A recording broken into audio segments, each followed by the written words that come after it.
જય હનુમાન દાદા, જય પ્રભુ શ્રી રામ અને જય જય જય જય જય દ્વારકાધીશ. મિત્રો ફરી એક વખત સ્વાગત છે તમારું એકદમ નવા અને ઇન્ટરેસ્ટિંગ વિડીયો સાથે. તો આ વિડીયોમાં આપણે વાત કરવાના છીએ સોનાની નગરી વાળો દેવ મારો દ્વારિકા વાળો એટલે કે ભગવાન શ્રી કૃષ્ણ વિશે. તો મિત્રો, દરિયો દ્વારિકાનો જે દરિયો છે એની અંદર same to same copy to copy સોનાની દ્વારિકા નગરી, અત્યારે જે દ્વારિકા શહેર છે, મંદિર છે, દ્વારિકાનાથ છે, એ બધું સોનાનું. દ્વારિકાનાથનું મંદિર અત્યારે દરિયાની અંદર સ્થિત છે ભાઈ, એકદમ 100% pure gold, same to same Dwarika નગરી. હવે કઈ રીતે દરિયાની અંદર સ્થિત થયું, બીજી વાત કે પ્રભુ શ્રી કૃષ્ણ, ભગવાન શ્રી કૃષ્ણ કઈ રીતે દ્વારકા આવ્યા, એનું આગમન કઈ રીતે થયું, કયા કારણસર થયું, પ્લસ અમુક એક બે એવી હજી રહસ્યમય વાત છે ભાઈ જે બહુ ઓછા લોકોને ખ્યાલ હશે, એ મારે તમારી સાથે શેર કરવી છે. પ્લસ 99% લોકોને ખબર નહીં હોય એવા ફોટા મારે તમને બતાવવા છે. હા, અમુક જ જગ્યાએ ફોટા અવેલેબલ છે, એ હું તમારા માટે લઈ આવ્યો છું ખાસ. તો પહેલાં એ કહી દઉં કે મેં ખૂબ મહેનત કરી છે મિત્રો આ વિડીયો પાછળ, તો જરૂરથી વિડીયોને જોજો અને તમામ ભાઈઓ બહેનો સુધી શેર પણ જરૂર કરજો, કારણ કે એ લોકોને પણ જાણવા મળે, નવી વાત શીખવા મળે પ્રભુ શ્રી કૃષ્ણ વિશે. તો જો તમે ફર્સ્ટ ટાઈમ ચેનલ જોતા હોય, આ વિડીયો જોતા હોય, તો લાલ બટન સબસ્ક્રાઈબ પણ કરી દેજો અને લાઇક પણ કરી દેજો, જેથી મારો પણ ઉત્સાહ બનતો રહે, વધતો રહે નવા વિડીયો બનાવવાનો. બાકી તમારા લોકોનો આશીર્વાદ જોઈએ અને સપોર્ટ જોઈએ, બસ બરોબર છે. તો શરૂ કરીએ વિડીયો. મિત્રો, 1983ની સાલમાં આર્કિયોલોજિસ્ટની જે ટીમ હતી એમના સાહેબને એક વ્યક્તિનો કોલ આવ્યો. કોલ કરનાર વ્યક્તિ હતો દ્વારિકા નગરીનો, બરોબર છે. કોલમાં એણે કંઈક એવું કીધું ને કે સાહેબને ચક્કર આવી ગયા ભાઈ. એણે કોલમાં શું કીધું કે સાહેબ જલ્દી તમારી ટીમને લઈને દ્વારકા પહોંચો, દ્વારકાના દરિયા કિનારે પહોંચો. દરિયાની અંદર અત્યારે દ્વારકા શહેર, દ્વારકા મંદિર જે રીતે છે same to same copy to copy દરિયાની અંદર પણ એકદમ ગોલ્ડ, 100% ગોલ્ડ, સોનાની નગરી સમાયેલી છે. એના વિશે કંઈક તપાસ કરો, અમને પણ જણાવો કે કંઈક વસ્તુ આપો, અમે દર્શન કરીએ, મંદિરની જગ્યા આપો, કાં ગમે તે વસ્તુ. તો મિત્રો, એ સાહેબ માનવામાં ન આવ્યું કે ભાઈ આવી રીતે કેમ પોસિબલ હોય, એને આશ્ચર્યચકિત થયું. ત્યારબાદ આખી ટીમની સાથે વાત કરીને, બધા લોકો સાથે વાતચીત કરીને તેની આખી ટીમ ગઈ દ્વારકા. હવે દ્વારકાના દરિયામાં ગયા, દરિયામાં જઈને ઘણી બધી શોધખોળ કરી, મશીન બધા લઈ ગયા, ઓક્સિજનના ઘણા બધા બાટલાઓ લઈ ગયા, ઘણી બધી મહેનત કર્યા બાદ દ્વારિકાની સોનાની નગરી દેખાણી ભાઈ. હા, કોપી ટુ કોપી અને એકદમ સોનું, એટલે તમે વાત જવા દો મિત્રો, હોય જ ને, પ્રભુ શ્રી કૃષ્ણ છે ભાઈ આ તો. તો ત્યારબાદ એમના જે પથ્થરોના સેમ્પલ હોય ને, જે દિવાલ હોય અથવા તો એ સમયના જે પણ સિમેન્ટ, એટલે ટૂંકમાં એ સમયની જે ધાતુ હોય સોનાની, એના સેમ્પલ થોડું થોડું કાઢી અને લઈ આવ્યા. ત્યારબાદ આર્કિયોલોજિસ્ટની ટીમે એની તલાશ કરી, તપાસ કરી, લેબમાં લઈ ગયા. ત્યારે જાણવા મળ્યું કે આખી પૃથ્વીમાં આ જે ધાતુ છે આજના સમયમાં ક્યાંય નથી, અને મહાભારત સમયની આ ધાતુ છે મિત્રો, ત્યારનું આ સોનું છે. ત્યારથી માનવામાં આવ્યું કે દ્વારિકાના દરિયામાં ખરેખર સોનાની નગરી આવેલી છે, અને માનવું પણ પડે ભાઈ, આ ભગવાન શ્રી કૃષ્ણની નગરી છે. હવે મારે તમને વાત કરવી છે એ ભગવાન શ્રી કૃષ્ણ વિશે. તો મિત્રો, ભાગવત પુરાણના 10મા અધ્યાય અનુસાર કંસનો વધ કર્યા બાદ ભગવાન શ્રી કૃષ્ણ યાદવ વંશની સાથે મથુરામાં રહેવા ચાલ્યા ગયા હતા. હવે જેને કંસનો જે વધ કર્યો દાદા કૃષ્ણએ, ત્યારબાદ કંસના જે સસરા હતા જરાસંઘ, એણે 17 વખત હુમલો કર્યો. કઈ બાજુ? મથુરામાં 17 વખત હુમલો કર્યો. ત્યારબાદ ભગવાન શ્રી કૃષ્ણ જે છે પરિવાર અને આખી પ્રજાઓ, આ બધા યાદવ વંશને લઈને આવ્યા, દ્વારકા જવા માટે નીકળી ગયા. મિત્રો, કહેવાય છે કે 1285 કિલોમીટરનો આખો રસ્તો હતો, જે મથુરાથી દ્વારકાના અરબ સાગર તરફ પ્રભુ શ્રી કૃષ્ણ તેમના તમામ પરિવારોને લઈ અને લોકો પ્રજાઓને લઈ અને અરબ સાગર જે દ્વારકાનો દરિયો છે ત્યાં આવવા માટે નીકળી ગયા. ત્યારબાદ શ્રી કૃષ્ણ જે છે એમણે સમુદ્રદેવની પૂજા કરી કે હે સમુદ્રદેવ, મને તમે ધરતી આપો, મને જગ્યા આપો, અમારી પ્રજાને અને અમને રહેવા માટે સ્થાન આપો. ત્યારબાદ 153 કિલોમીટરની ધરતી, 153 કિલોમીટરની ધરતીનો જે ભાગ છે એ ધરતીનો ભાગ સમુદ્રદેવે પ્રસન્ન થઈને ભગવાન શ્રી કૃષ્ણને આપ્યો. ત્યારબાદ ભગવાન શ્રી વિશ્વકર્માએ શ્રી કૃષ્ણના કહેવા પર દ્વારિકા જે સોનાની નગરી છે એમનું એ 153 કિલોમીટરની જે જગ્યા હતી એ જગ્યા પર સોનાની નગરીનું નિર્માણ કર્યું. વિશાળ બાગ બગીચા, વિશાળ દિવાલો, સોનાનો મહેલ અને એમાં વચ્ચે શ્રી કૃષ્ણની જગ્યા. આ હા હા હા ભાઈ, એ સમયની વાત જ અલગ હતી, એ સમયનો આનંદ જ અલગ હતો મિત્રો. ત્યારબાદ શ્રી કૃષ્ણ ફરી એક વખત મથુરા ગયા.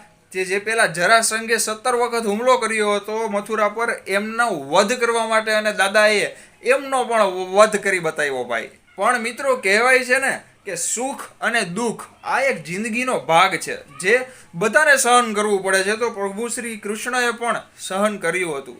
કઈ રીતે મિત્રો? એમના થોડા જ સમય બાદ પાંડવ અને કૌરવનું યુદ્ધ શરૂ થઈ ગયું. હવે આ યુદ્ધ દરમિયાન ભગવાન શ્રી કૃષ્ણ અર્જુનના સારથી બન્યા.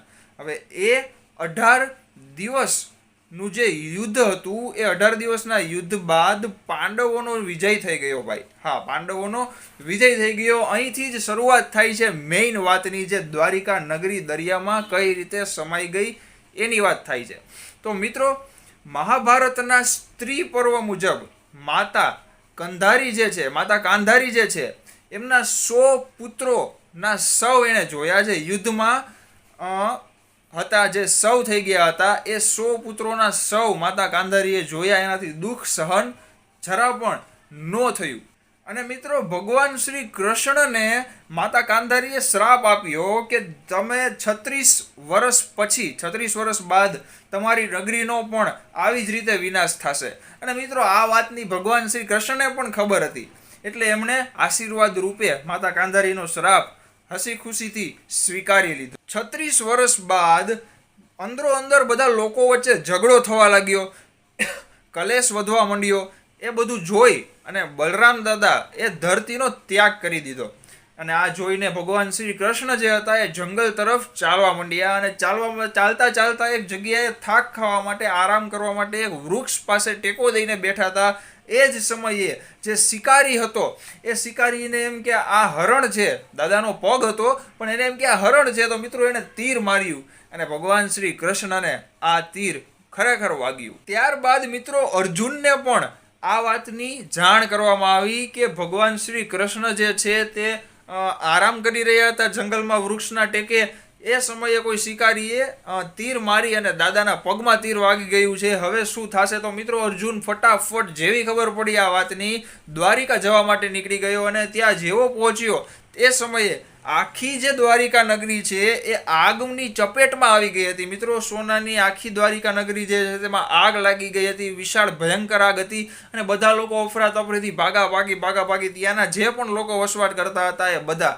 હવે એમાંથી મોસ્ટ ઓફ એટલે કે ઘણા બધા લોકોને અર્જુને બચાવી લીધા.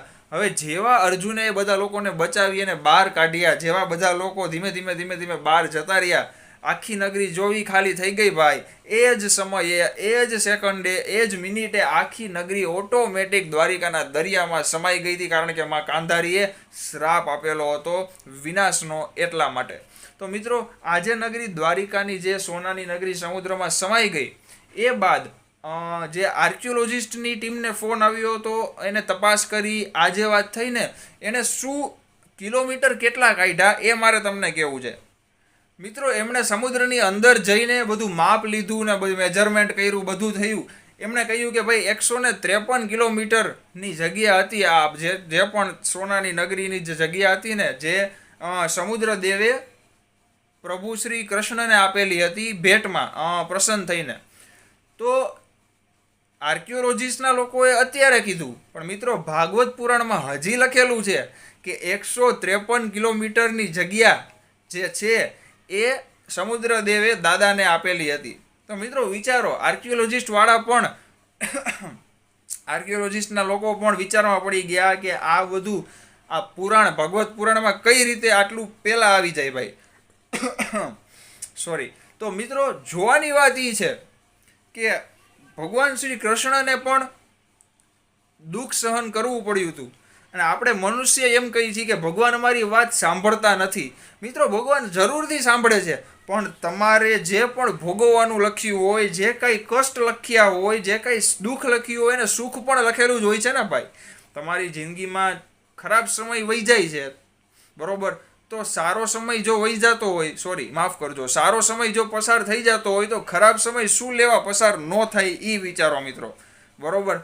તો ભગવાન શ્રી કૃષ્ણએ પણ દુઃખ ભોગવેલું છે, ભગવાન શ્રી રામ, મિત્રો બધાને ખબર જ છે આ બધી વાત, પણ કહું છું એટલા માટે કારણ કે જે લોકો એમ કહેતા હોય ને કે અમને દુઃખ છે, અમારે આ નોકરી નથી, અમે માંદા પડી ગયા છીએ, અમારે આમ છે તેમ છે, મિત્રો બધા લોકોને કાંઈક ને કાંઈક ટેન્શન હોય છે, પણ એમાંથી હસતા મોઢે જીવતા શીખવું પડે, કે હિંમત રાખતા શીખવું પડે.